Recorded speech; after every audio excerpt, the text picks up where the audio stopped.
Okay, friends, let's begin the discussion today on five hindrances.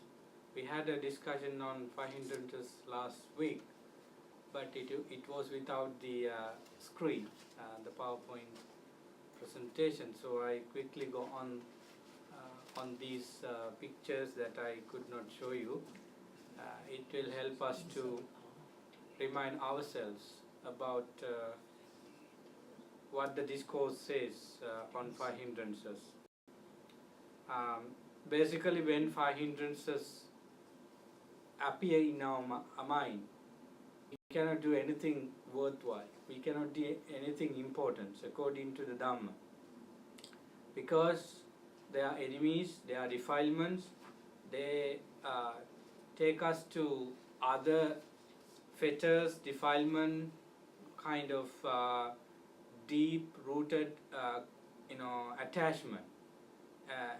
In essence, we might be fighting with somebody, we might be so close in the sense of attachment, or we may be in other situation where we basically find defilement in our words and action. So, five hindrances, I told you that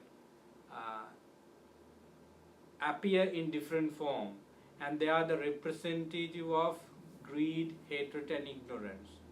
So all human beings, except those who attain to at least the first level of enlightenment, associate these five hindrances in each second of their life.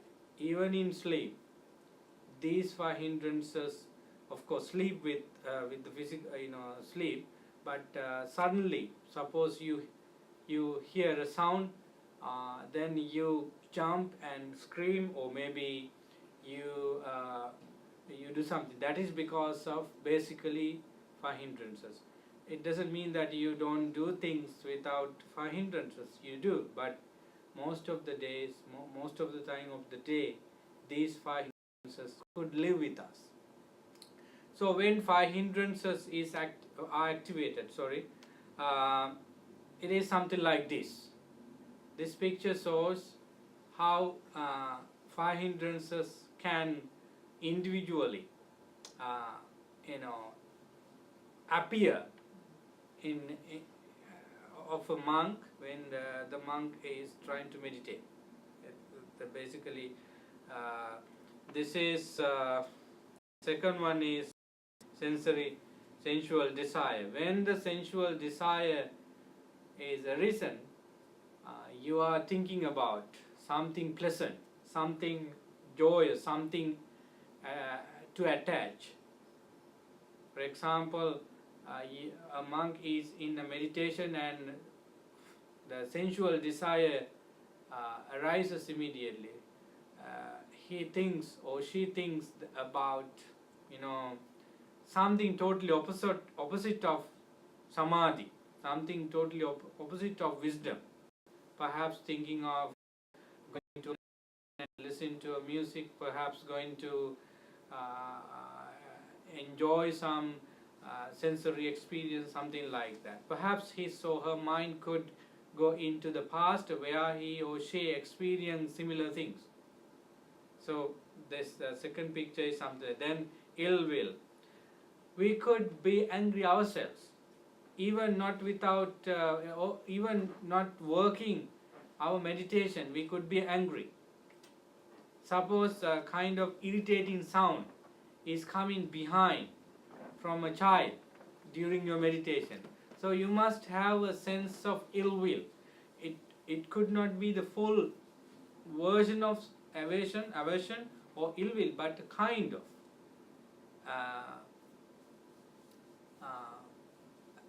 ill will could arise in our mind.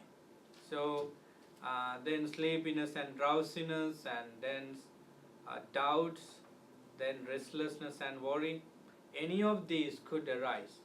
I would say that based on the teaching, that one hindrance could easily invite others to come and appear in your mind. Therefore, I think we should not allow any hindrance to invade our mind, especially in meditation.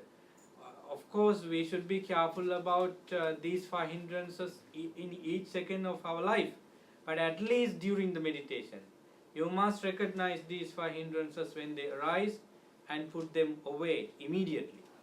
Don't leave these five hindrances to, grow in your heart. Suppose you meditate, then you remember the soccer final or semi-final, right? A lot of people watch these days, World Cup. So then you remember your favorite is playing. Then you immediately know that I'm meditating. This is not good. But anyway, okay. I think about little bit, and then start meditation. No, you cannot stop thinking of your favorite footballer. You don't have any sense of time passing. You may think over and over again. You forget about mindfulness. You forget about any other related things to your meditation. You may be thinking of so many minutes, and maybe a couple of 10 minutes, 15 minutes about that. And it is not only the disadvantage there. You feel your leg hurting immediately. You feel that instruction are not working for you. So many disadvantages are there. Hindrances come in different form and damage you. So therefore, do not allow any hindrance to be with you. As soon as you recognize that this is sensual desire, this is ill will, or this sleepiness is slowly coming, yawning, and kind of deluded vision, even with closed eyes, come into being. So these are the signs of sleepiness. Perhaps your posture is so comfortable sometimes, then sleepiness could come. According to the way the meditation works, sometimes sleepiness could arise because of the proper practice too. In couple of minutes after the meditation start, you may have some signs of sleepiness because your mind stop wandering, stop restlessness. So there is a state there that your mind takes into sleepiness. We must be careful about that, right? So that's why we should not allow any hindrance to arise in our mind. So hindrances, as I told you, are representation of deep-rooted cravings. So you can see 5 trees there. So only the trunk and branches, leaves you can see of a tree. But you cannot see the roots. Sometimes the roots have gone to different areas from the tree. The biggest part of the tree could be the roots, not the branches, not the trunk. So these are the sensual desires. Five hindrances: sensual desire, ill will, sloth and torpor, restlessness and worry, skeptical doubt. 5 hindrances. So how does sensual desire arise? It could be from ears, nose, tongue, body and mind. It could arise from the way you use your 6 senses. We cannot stop that. We cannot stop using our senses, but we can stop rising of sensual desire. We can stop sensual desires to function its own way. So you need to cut the trees from the roots, from the area that you can see. Where usually we cut a tree from the ground level. It means that you suppress the hindrances and try to gain concentration, samadhi. We all know that cutting a tree from a root doesn't mean that you completely destroy tree, because roots can give life to the tree again with new kind of small plants from different places of the area where the roots scattered under the ground. So in terms of taking a tree completely away from the place, you have to take the roots out. It doesn't mean that you cut a dead tree and try to compare this simile. Of course, dead tree is a dead tree, that you don't have roots that can give a new plant.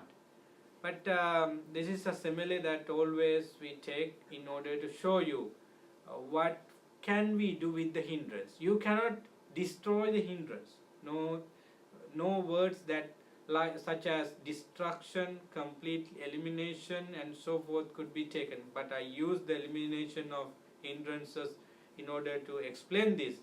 But we cannot destroy, completely eliminate hindrances, because they are like temporary representation of deep-rooted craving, attachment, greed, hatred and so forth. So we can push them away. They might come again. They are just like dots on, they are just like leaves of the trees. They fall and we clean it, again they fall. So hindrances are something like that. So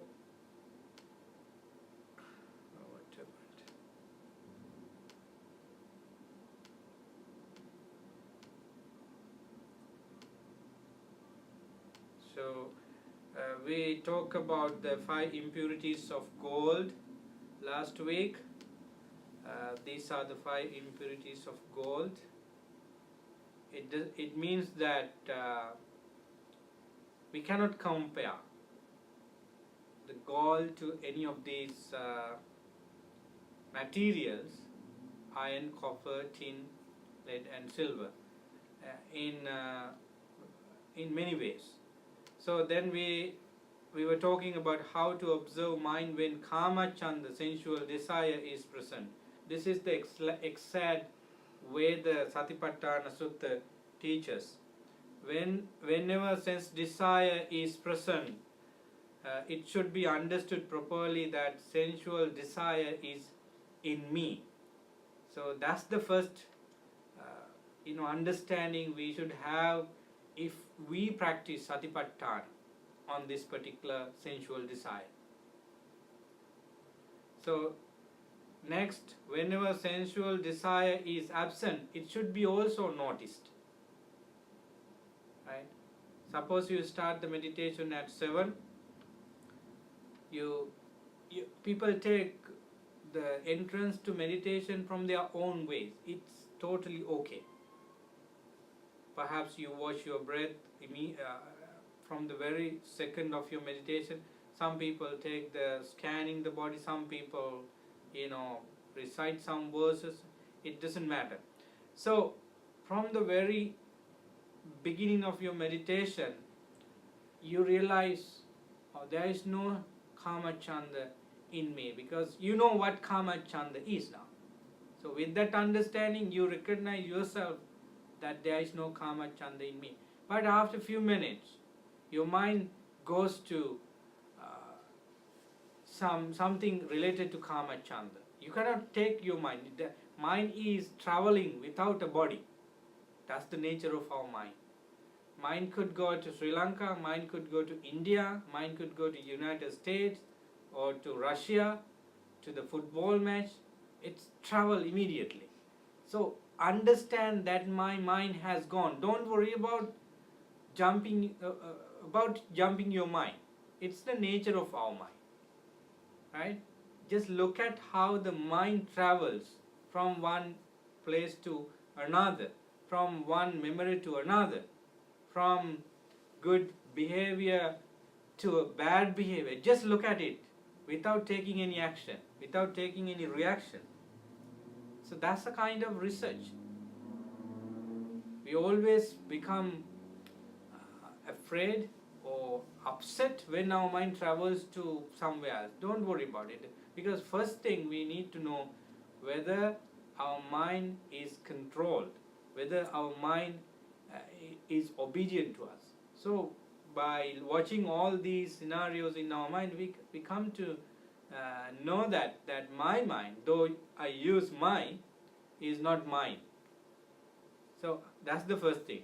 So when any of these hindrances is present, just understand that as well. Oh, there was Kama Chandan, but now my mind is again concentrated, right? So know the way how sense has not yet in me. Suppose you are in a super peaceful state. Still, even in this state, you can check, oh, there is no Kama Chanda, there is no ill will, there is no sloth and torpor, no signs of doubt, no signs of restlessness. That investigation about not having any of these could bring you a very good happiness. It's called rapture and pleasure. Rapture and pleasure could visibly arise in your mind when only you know that there is no any of the hindrances. Suppose you go to a place where you haven't gone before. Somehow you come to know that there is no security threat here. It's so peaceful. Everybody is kind and friendly. Feel happy. There is no insecure feeling. Similarly, when you clearly know that your mind is totally away from, even for temporary period, from five hindrances, that's the superb happiness that you can enjoy. These are the exact of the understand properly how sense desire that has now arisen in him get eradicated. So you had the sensual desire, you had ill will, you had so and so, but you eradicated. So happiness is there that you eradicate. So what does this mean to us? The right understanding is the most prominent quality we develop with the practice of mindfulness. Practice of mindfulness, I repeated, is because of the right effort and right wisdom, right understanding. So without these two qualities in the Noble Eightfold Path, we cannot practice right mindfulness. And then meeting of these three factors together bring us the completion of right speech, right action, right livelihood, right concentration, samadhi, and of course right mindfulness. So they work together. In essence, the practicing of mindfulness means suppressing of five hindrances. So we are dealing with the sensual desire, ill will, sleepiness and drowsiness of our body and mind, and restlessness and worry and doubts. So we discussed them last week, but I need to go on these again, because you can see some pictures and you can see some statement. It goes to your mind proper and better. And there is a assurance that you don't have sensual desire again in the near future, because the power of the jhanic experiences could continue for a couple of hours or day or so. If you are able to gain jhanic experiences, that stays with you for a couple of hours, depending on what you do, depending on what you say. Okay, so reason why sensual desire arises, we discuss unwise attention, and we discuss we need to do 6 things in order to abandon sensual desire. learning how to meditate on impure objects. How many of you have meditated on the repulsiveness of the body? How many of you even think of ugliness or impermanence of something beautiful you have? In normal life, we don't do. What we usually do, we appreciate, oh, it's so beautiful, it is better than this, it is valuable than that. If you wear this, it's beautiful, more beautiful. This is so we are going to talk about the common aspect of any of these things we have. It is very rare that people think about the impermanence and try to let go of. So this teaches us to do that. If you can do that, it is really helpful for you to practice meditation and gain samadhi. I know that you have that ability. Perhaps you do it, you don't want to. Of course, we don't share our personal experience without a reason. So we do it. We need to accelerate that practice, because Kama Chanda is the biggest and the strongest killer of his spiritual life. With Kama Chanda there is ill will. With Kama Chanda, sleepiness and drowsiness, restlessness and worry and doubts come. The wisdom is quickly weakened by the Kama Chanda than the other 5 hindrances. So that's why it comes first in the list. Devoting oneself to the meditation on impure, the same thing. Guarding the sense doors. This is one where we cannot work on always, because we tend to talk. We are talkative. We want to say what I want to say in front of my people. So we are looking for opportunities to develop Kama Chanda, not to reduce it. So restraining our senses is one of the biggest important training in the Buddha's teaching. Moderation in eating, we talk about that. We could add moderation in various things under that. Noble friendship, which is very important. It is one of the factors of Sotapanna, stream winning. Without Kalyana Mitta, we cannot go even an inch of this Noble Eightfold Path. It could be your husband, it could be your wife, it could be your friend, it could be your boss, it could be your parents, work as Kalyana Mitta. Anyone who tells you that this is not leading you to real peace and happiness, leave it. So these are the people that you should have in the list of friends. In the list of noble friends, sorry. We have friends, but many of them are not noble. So Buddha says here, try to find noble friend. Noble friend is always taking you into the right track. Okay, suitable conversation. So we show this, we want to show you this simile. It says that Kama Chanda, when Kama Chanda is there, you cannot see things properly. You cannot see the depth of everything properly. You cannot see with the reality.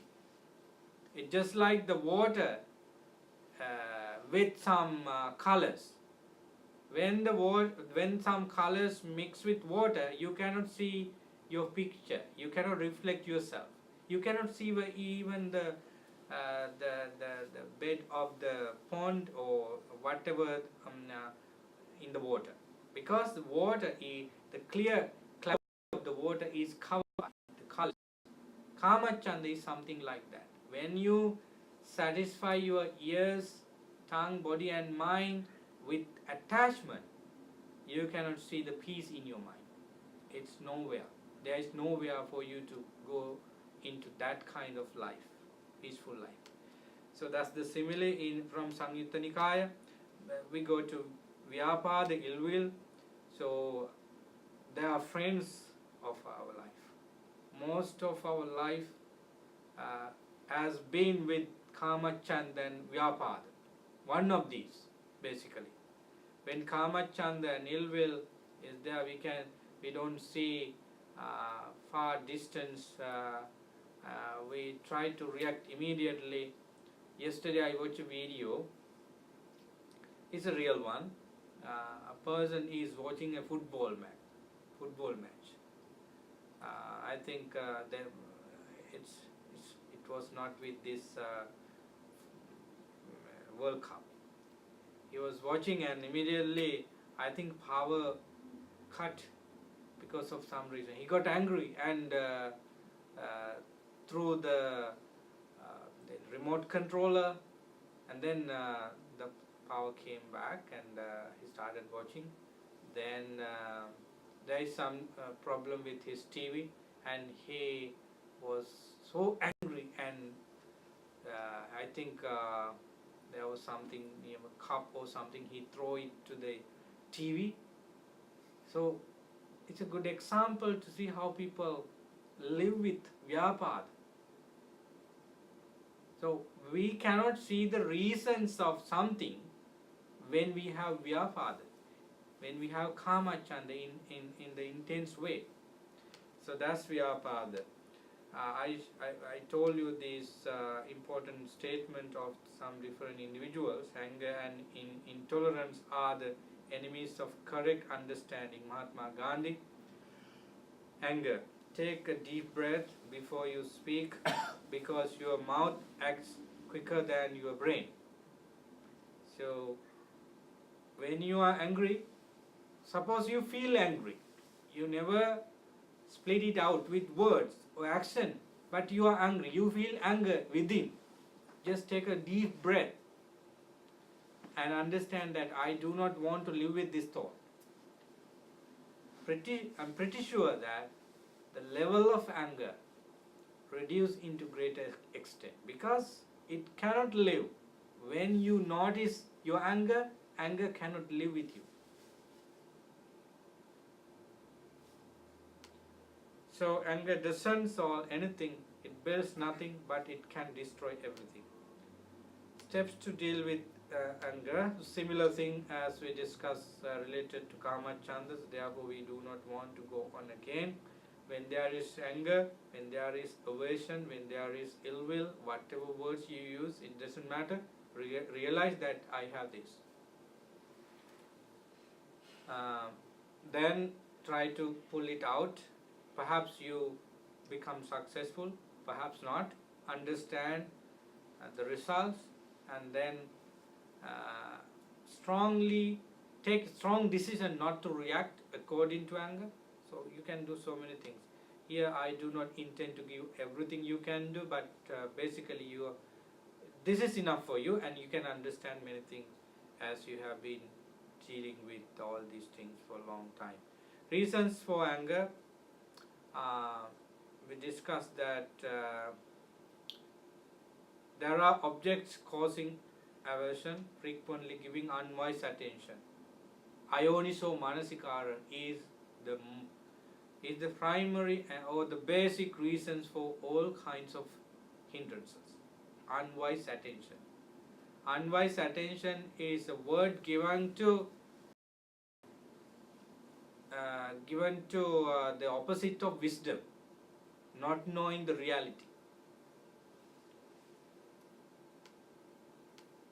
6 things are there to take into consideration in daily basis and destroy this hindrance, ill will.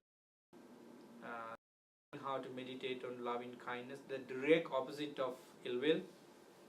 Developing oneself to the meditation of loving kindness. So you start meditation on loving kindness and need to add things to develop it. So these are the things. The simile. When you boil water, right, you have kind of bubbles coming in and going. So there is steam. You cannot see your picture on the water. Suppose this water is on the table, and then you can see yourself, right? But now it's boiling and there are bubbles. When you have anger, you cannot see yourself. You forget who you are. You don't know what words suitable for. You don't know what to do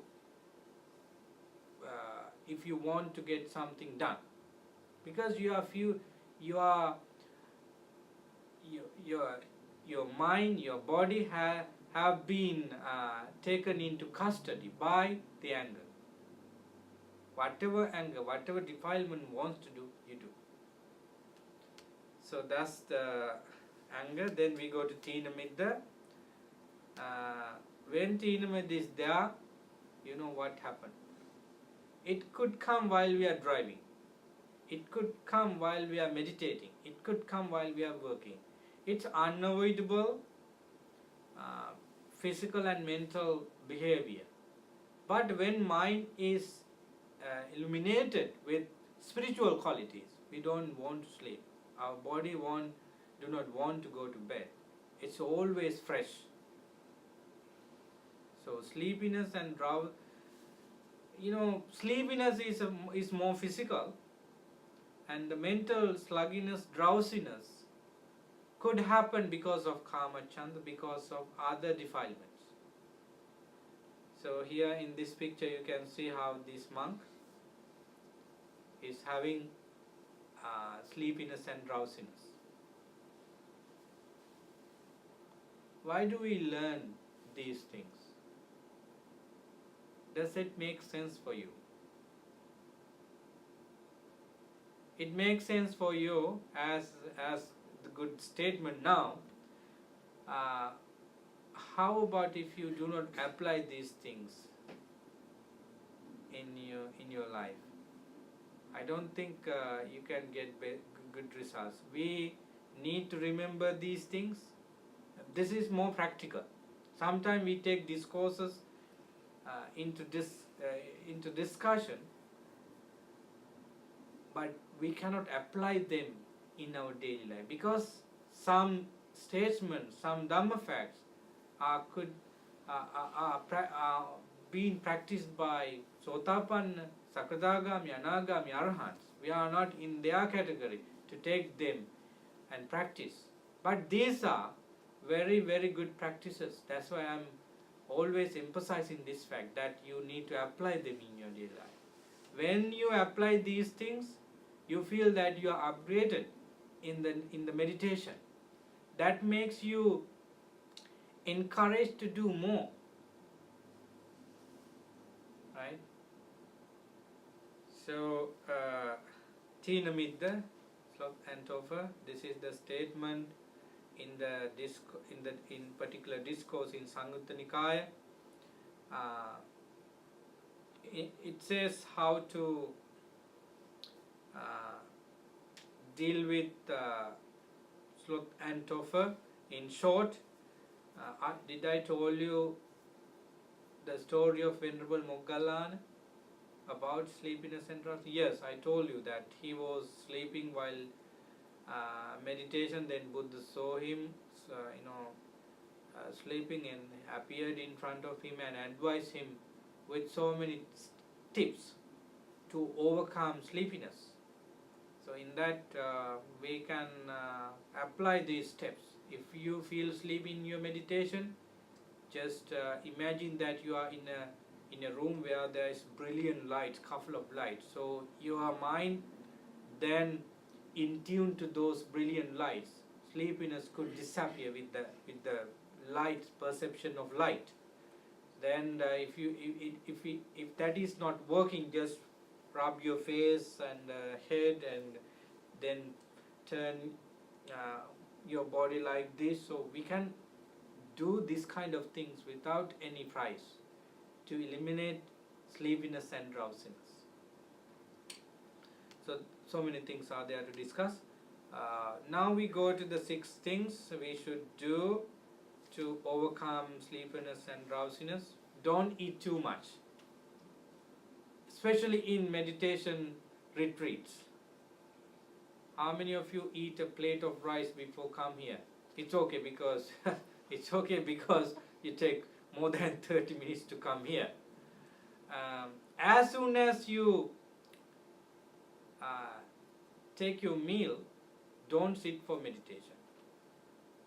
Never ever, because your body is tired eating so many things. Your body has started the machine in a fast way to digest these foods. Therefore, you need kind of rest.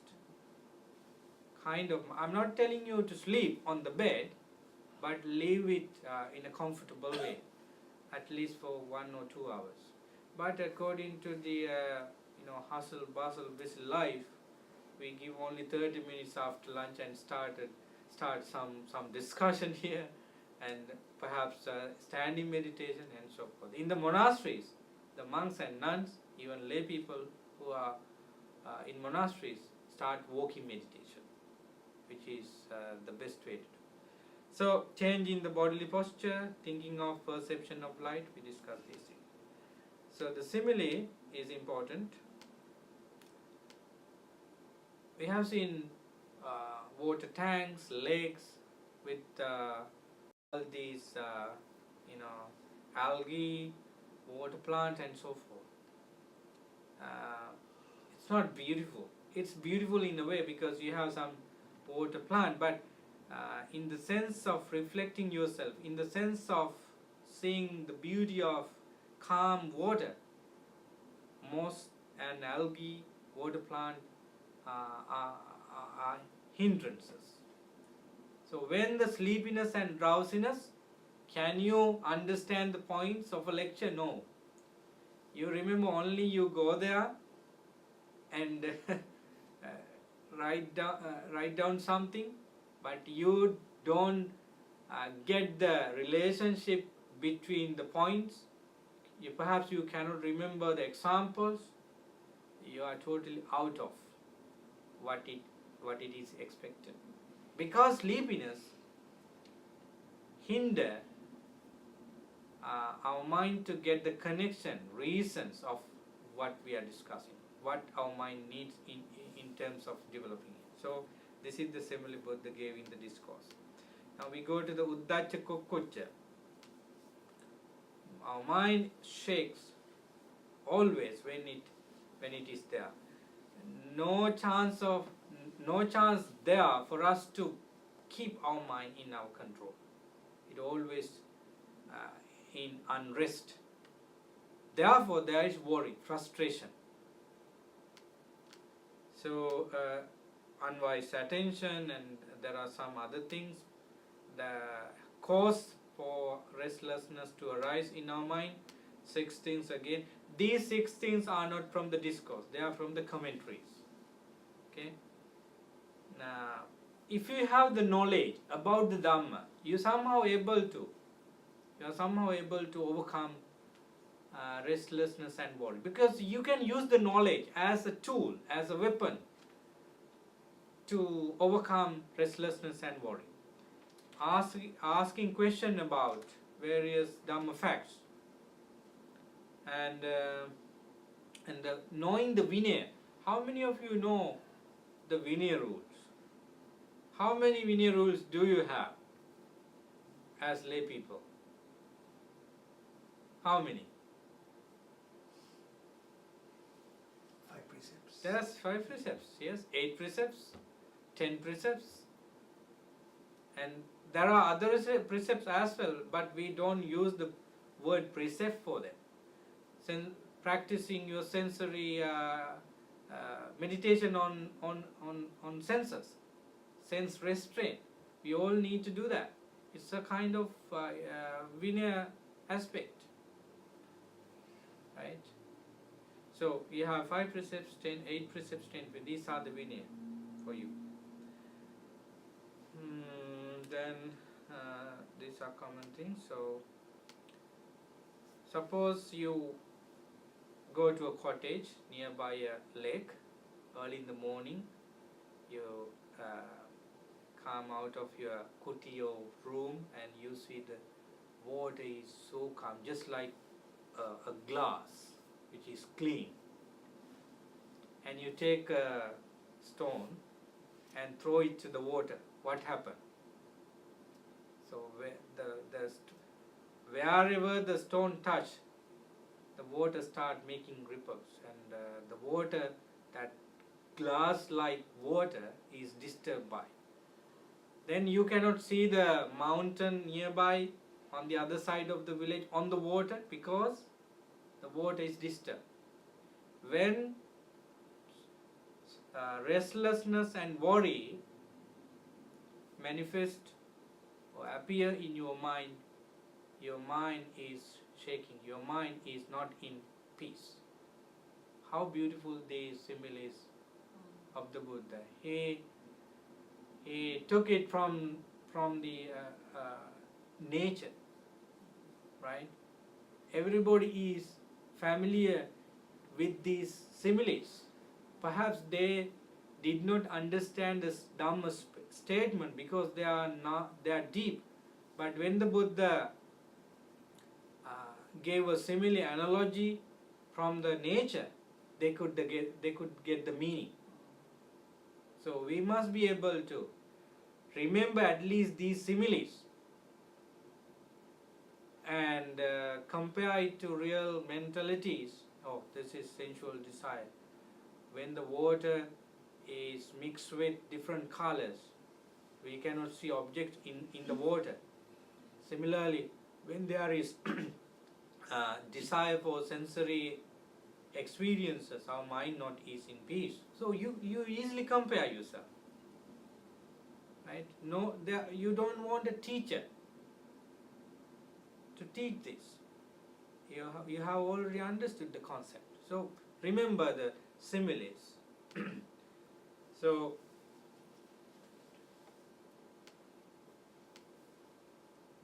see, you can see the sky on the water because the water is now undisturbed. How about if the boat is floating or the wind blows? You cannot see the clouds in the water. Okay.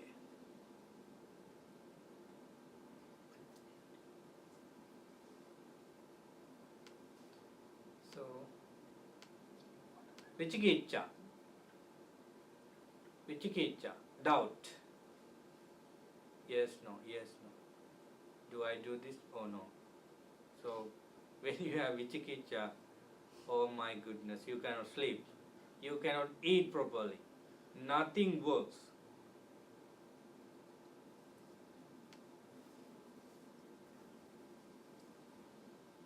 Sometimes with kamachanda you still can live because you enjoy your eyes, ears, nose, tongue and body.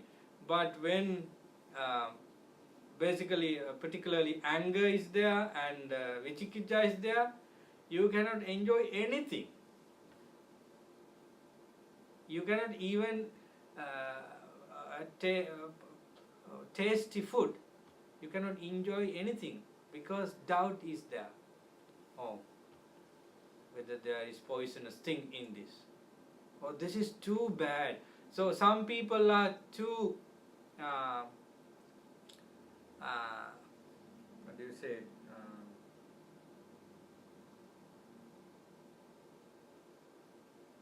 So I'm trying to give you a simple examples of how doubts can make us too complicated. Some people are thinking too much about their food, protein, vitamin, and this and that, whether this is clean, whether this is good, or so many things in their head. Unfortunately, they cannot find anything to eat because too much thinking. So doubt could come from seemingly wholesome, beneficial thing as well. Don't make your life so complicated. Stay in the middle.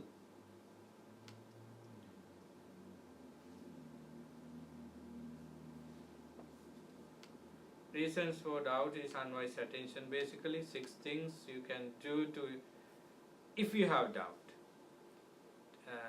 to overcome it. Same as previous one, we directly go to the simile. When doubt is there, your mind is like the first bottle.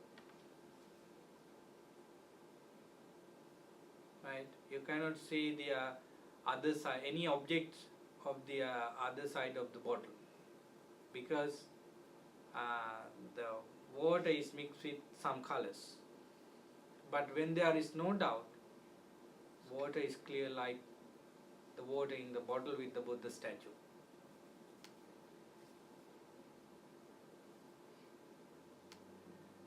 So, how do you feel when one or all 5 hindrances arise in your mind?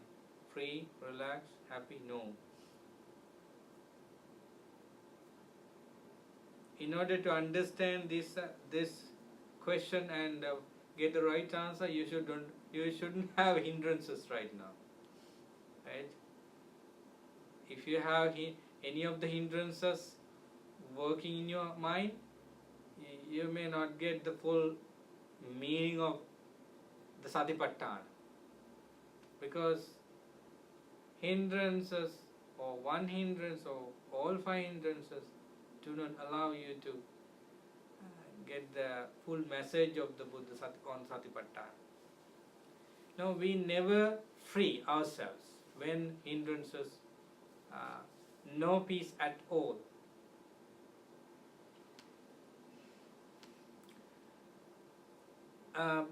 In a different discourse, Buddha gave some other similes to show how you feel when you totally overcome hindrances. It's so gorgeous, pleasant.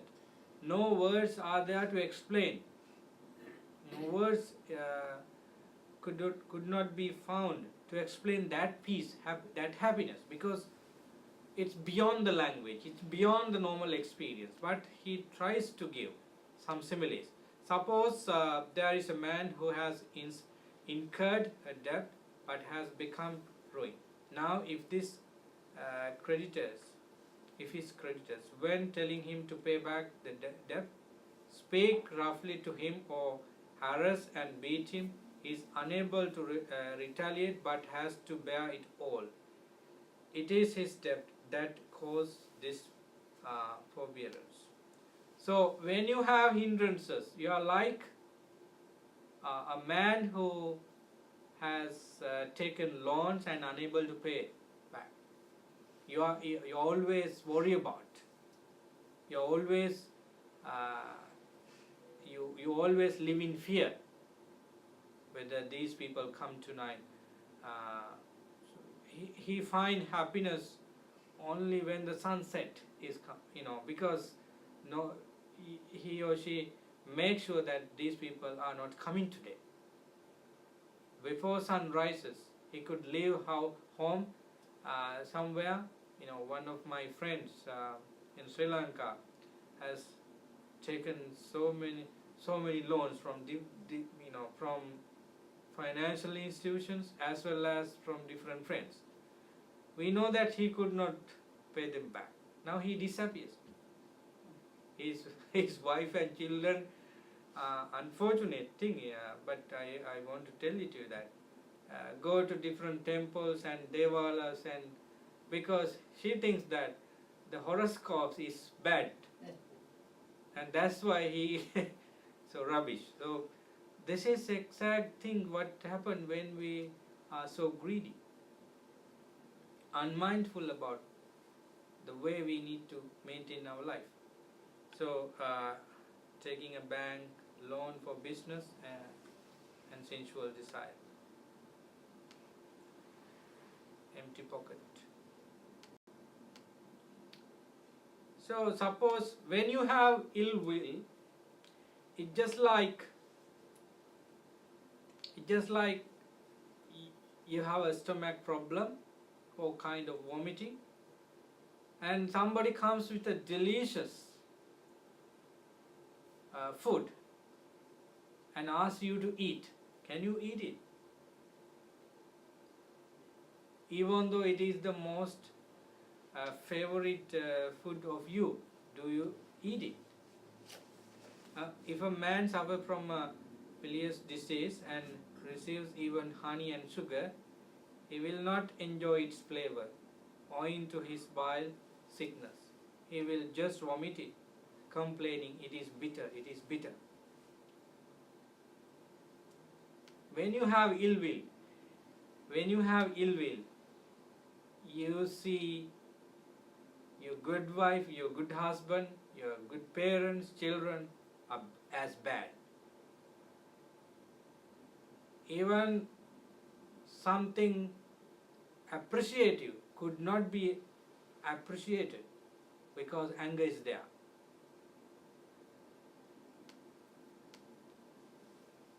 So, when hindrances, one or couple of, is there, it is just as when a man has been thrown into prison, but sometime later, this is the way, this simile is given when you overcome hindrances, the way you feel.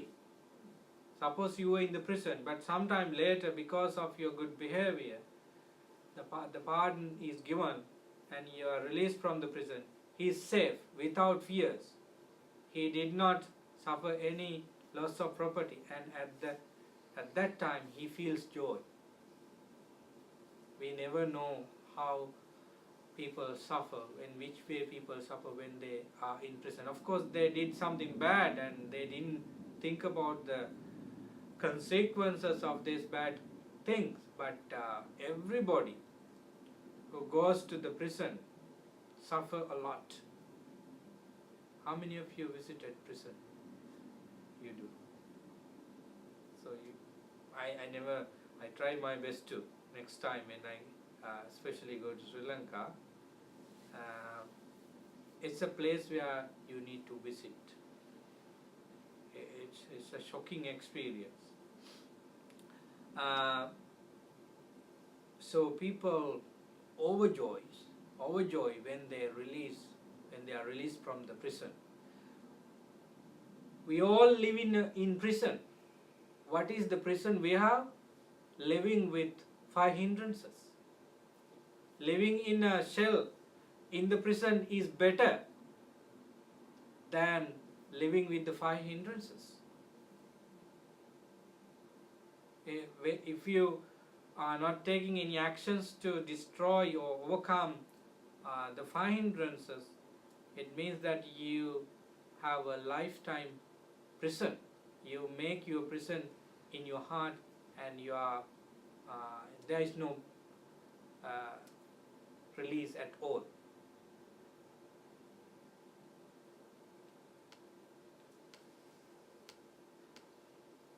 Just as when a man is a slave, not independent, but dependent on others, unable to go where he likes, but sometime later he is set free from slavery, is now independent, no longer dependent on others, free man who can go where he wants, and at that he rejoices, is glad at heart.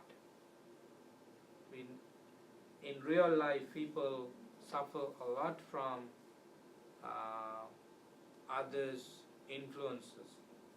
Suppose you have to work on a very under very bad, or I don't know the best word for this, bad boss or very angry person. You cannot you cannot find another job because of so many reasons, and you need to do, but it's so difficult. I know the frustration, stress you have. So when you have hindrances in your mind, you are just like that. But how about if you overcome these 5 hindrances, you free yourself? Similar to this.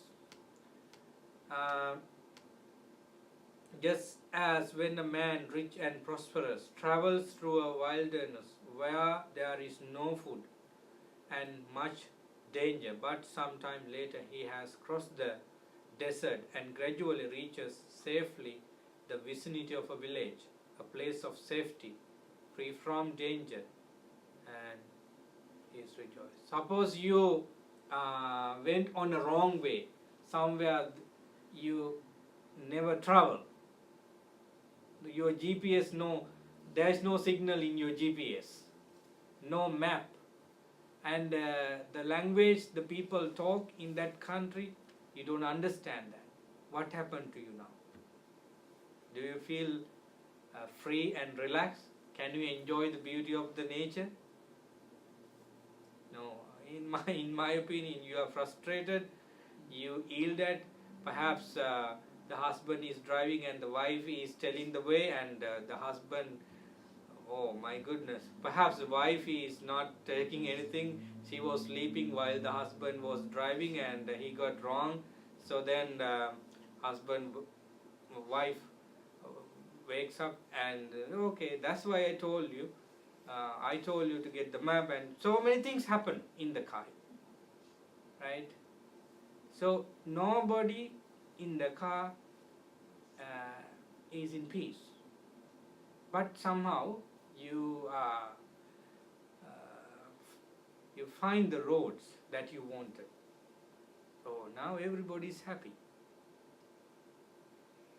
You suddenly stop arguing, you suddenly stop quarreling, and so when you have 5 hindrances arisen in your mind, you are just like hopeless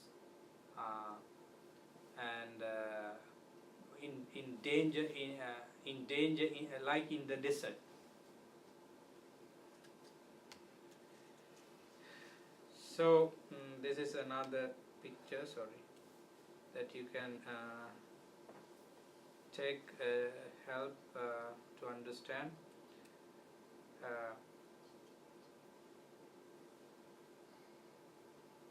So elimination of 5 hindrances and experience jhana.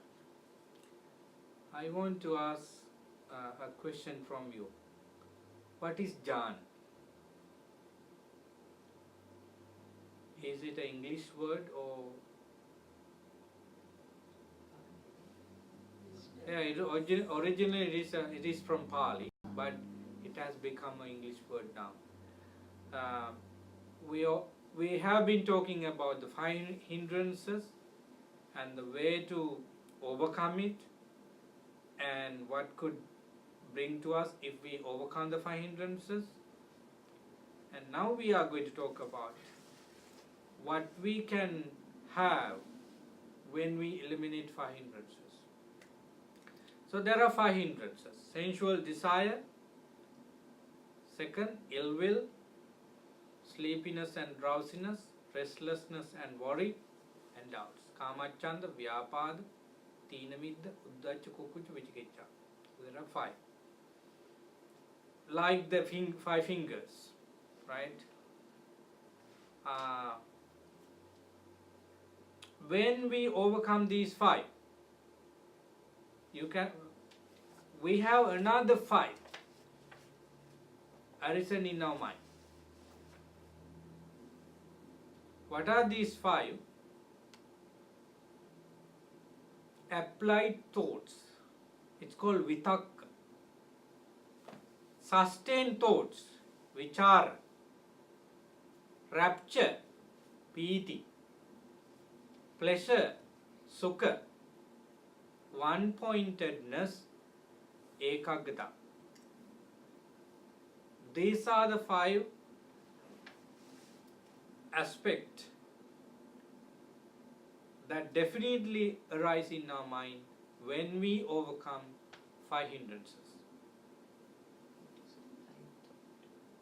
Sorry? I didn't hear. Sorry, what is applied thought? Yeah, I'm going to explain. Suppose you meditate on breath. You feel that you can see the breath without any difficulty. In breath, out breath. In breath, out breath. no any external things could disturb you, and also anything inside could not disturb you. Your mind is so directed to the breathing. It means that you apply your mind to breathing. That's called vitakka.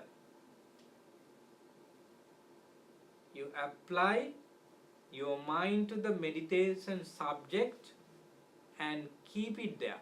So application of your mind into the subject of meditation is called applied thought. Not only for 1 second, not only for 1 minute, it could continue for a couple of minutes. And sustained thought means that, vichara means that you can sustain on it. Your mind does not break, your attention does not break with the meditation subject. Suppose you do it, you continue to meditate in such a way, at the same time you hear your mom is calling you, your son is calling you, somebody operates or switch on the TV and watch the match, somebody ring the phone, still you hear all these sounds, but your mind has sustained with the meditation subject. The priority of your attention goes to what you want in the meditation, not these sounds. They come and go immediately. That's called sustained thought. You apply your mind to breathing, only the rising and passing away of breathing are noticed, and you continue to watch that those moments, and that's called sustenance of your attention.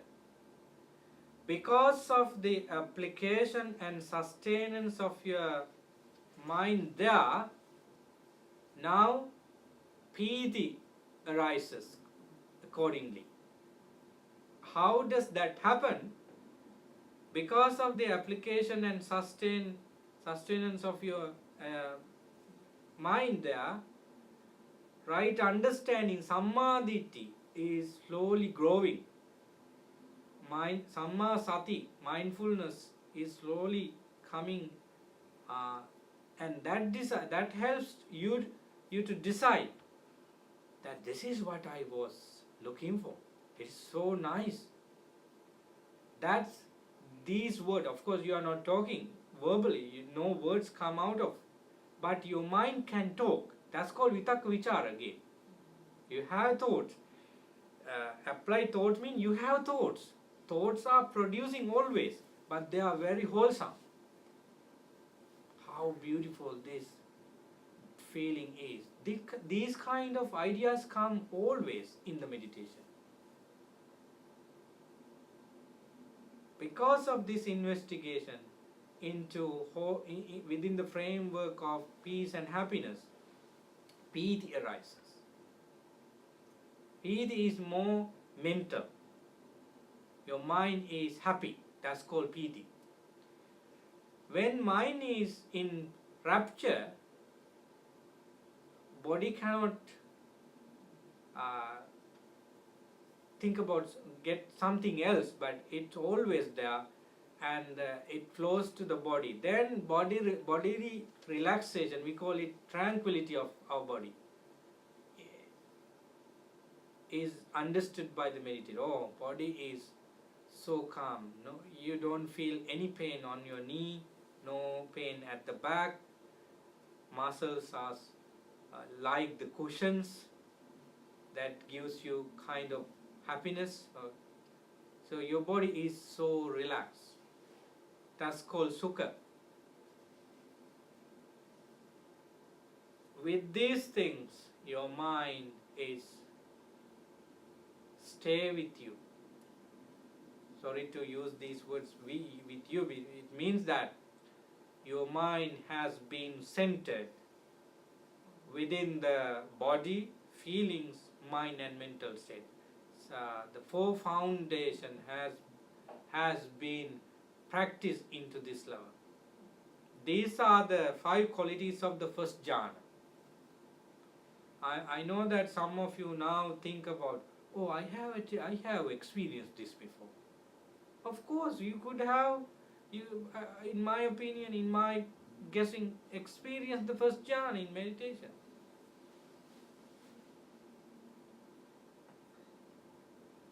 Without dealing with the 5 hindrances, you cannot get into jhana. So in one side of the topic you have 5 hindrances, and on the other, in the wholesome side, you have these 5 jhanic factors. These are the 5 aspects of the first jhana. When we go to the second jhana, we do not have applied and sustained thought. We stop talking, we stop having thoughts, we stop having reaction of our mind. It doesn't mean that you do not have thoughts. You have sanya, vedana, feelings and perception. The basic or the fundamental nature of our mind are called perception and feeling. They exist in our mind, but you do not ask question. It's just like asking question and giving answer. Applied thought means asking question. Oh, what is this? Oh, it is a sound of a car. It doesn't matter. I meditate on breath. Oh, what is that smell? Oh, it's from incense. It's okay.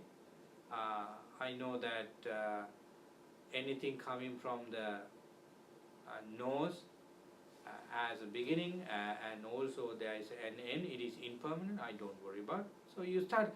So you have all these sensory things coming and going, but you evaluate or analyze them with the Dhamma experience and let them go.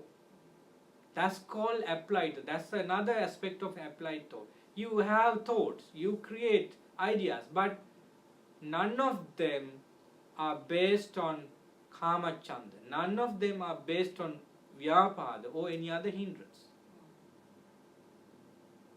So in the first jhana, you are aware of what is happening around. In attaining first jhana, you do not close your eyes. Of course, you could in meditation, but you do not completely cut off the ability of hearing, ability of smelling, ability of tasting, ability of touching, ability of thinking. You have them there, but you do not use them for something related to kamachanda, vyapada and so forth.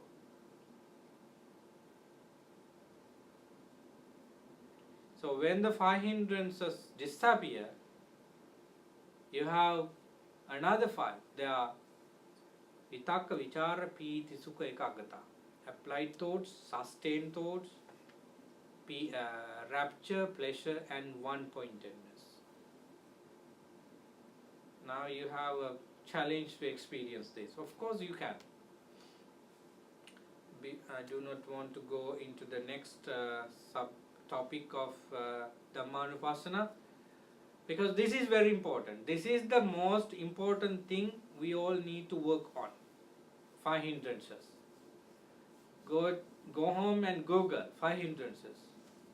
You may find very, very beautiful discussion articles, and you may understand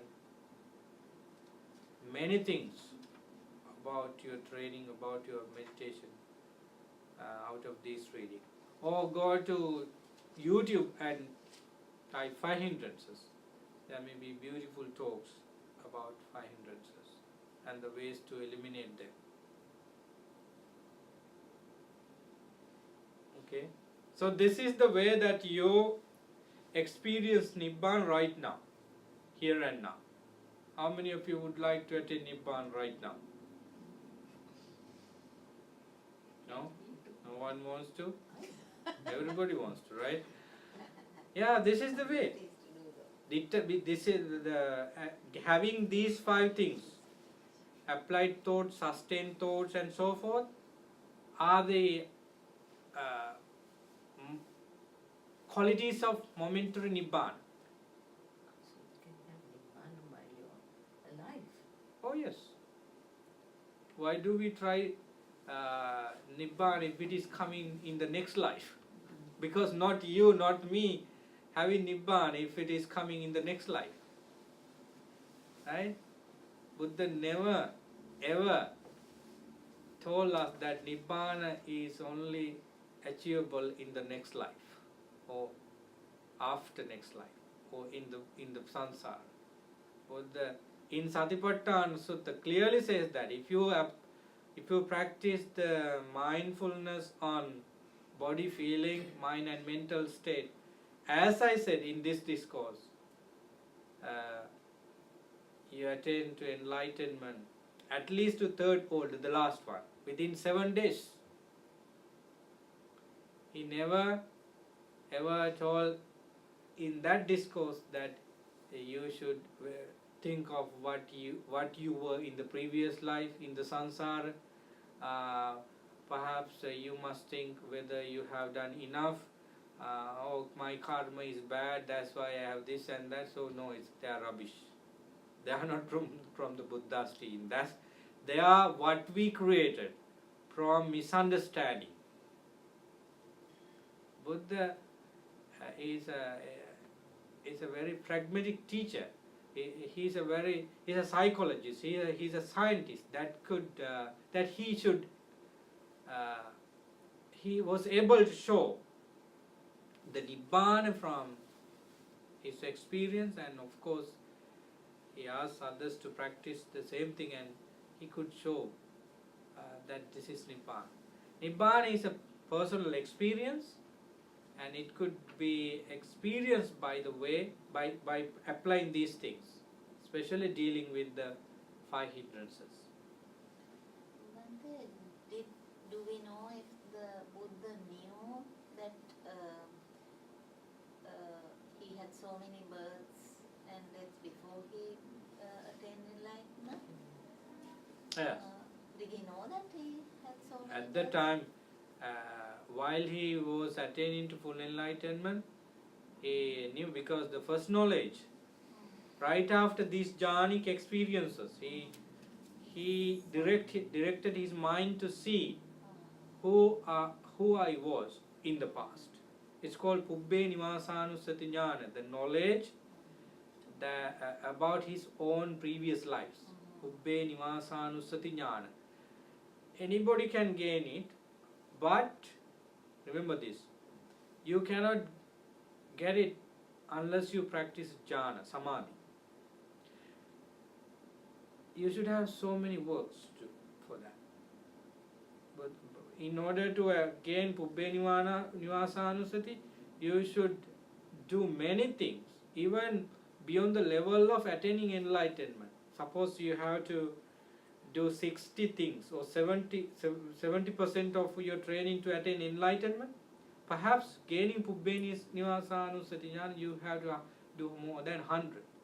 So Buddha had that knowledge that he could read his own past. It happens just before the enlightenment.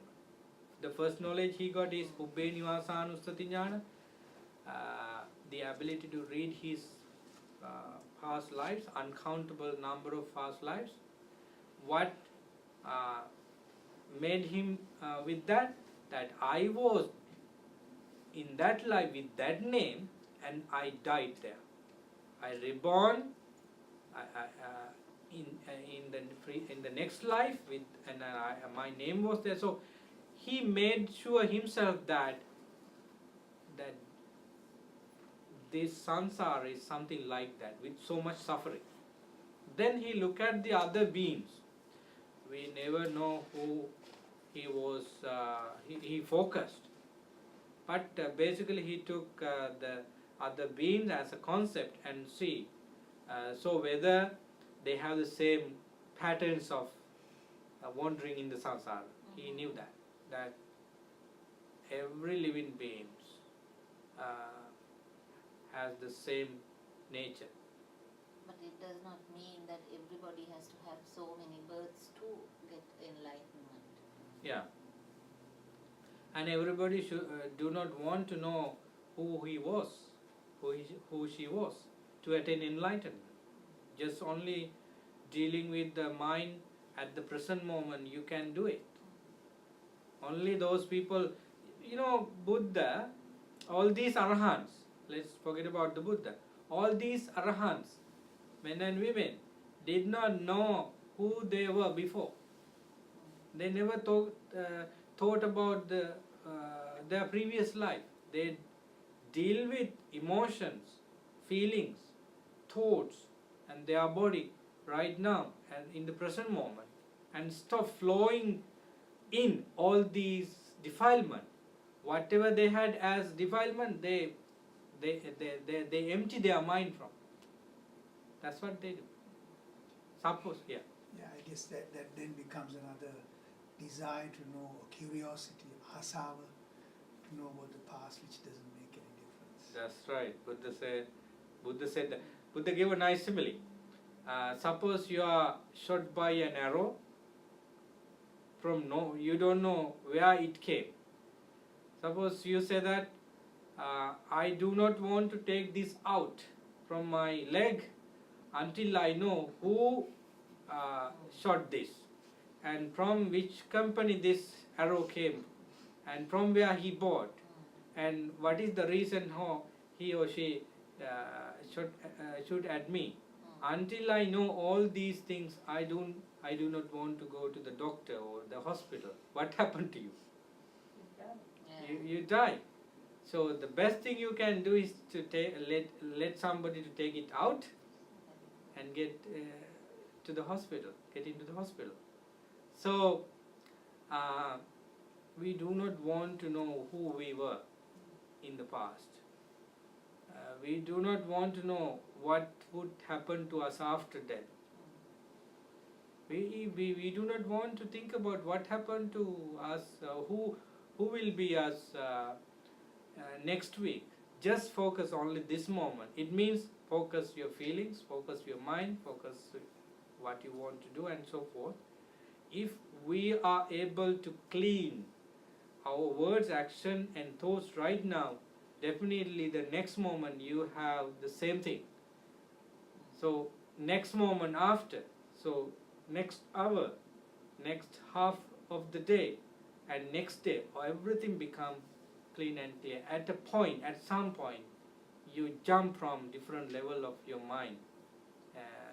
They are called Sotapanna, Sakudagami, Anagami, Arahant. Yeah, but there are what you call a Vyakruta Prashna in Pali. It's called skeptical doubt, and these questions, who we were and what will be, and these are questions unanswerable, unquestioned, or there's a particular word for that. Buddha never answered for these questions. So let's try our best to experience this applied thought, sustained thought, rapture, pleasure, and one-pointedness.